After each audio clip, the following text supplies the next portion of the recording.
Hi everyone, this video review is for The Other End by Audrey Wilson. If you want to check out my review, I have just posted that. So if you're on YouTube, there's a link in the description below, and if you're on my blog, there's a link within the post. So, The Other End by Audrey Wilson. This was a haunting thriller. Margot goes home with her fiance Sam to meet his family, and she can't help sensing that, things are not quite right.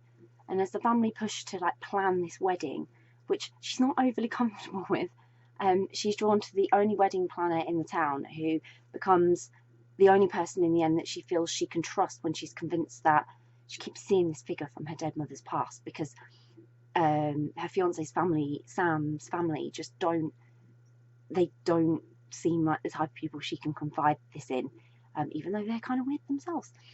So I'm not one for horror stories, darker stories, but that's just because usually they take like a very dark turn, and they're all about sort of focusing on more horrific events, whereas this incorporated a lot of elements of horror and darker stories, but incorporated them into a genre that I do quite like and remaining true to it, where it was going for thrills and shocks. So it was going for suspense thriller instead of focusing too much on the horror aspects that nicely framed the rest of the story.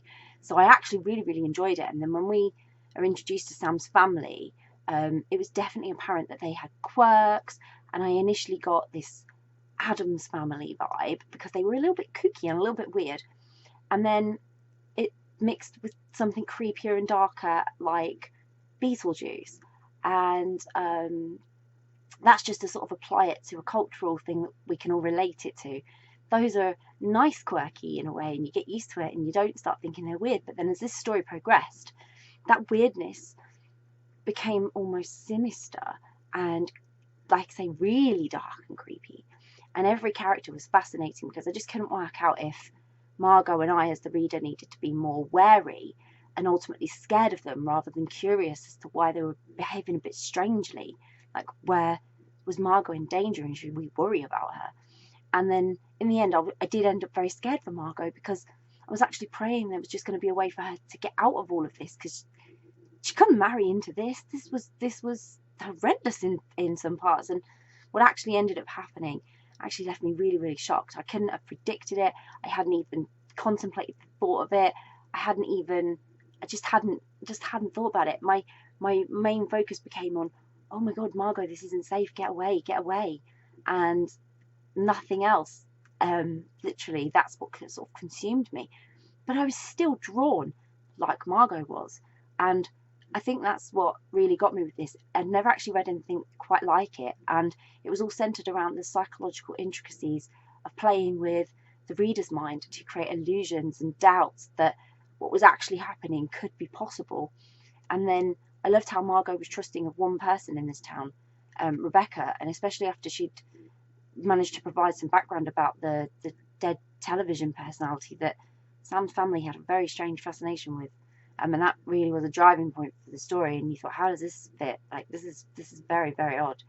And I had to admire that she was willing to explore the feelings she was experiencing towards Rebecca, because there was so much pushiness happening from Sam's family about the marriage and the way they do things, and I understood her wanting to, behave secretly about everything with Rebecca as well. She was in a way, Margot was exploring if there was an option out in a safe way, and I admired her for that, because these people just seemed to know where she was all the time and just be there.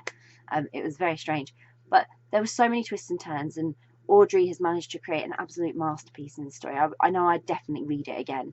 I say it's not my typical genre, it's not my typical type of story, but it's enjoyable in such a strange way, and I'm still trying to process it all. So I would definitely want to read it again to see if I've missed clues or missed anything that would have perhaps led me to work out what was going to happen sooner, but I just don't think there is. You get all consumed in the psychological intricacies of it, and that's what gets you. And so every time I think it would still be a surprise, and I would really enjoy it again. So I can't wait to read it again. I'll pop a link in the description so you can grab a copy of The Other End by Audrey Wilson, which I hope you will.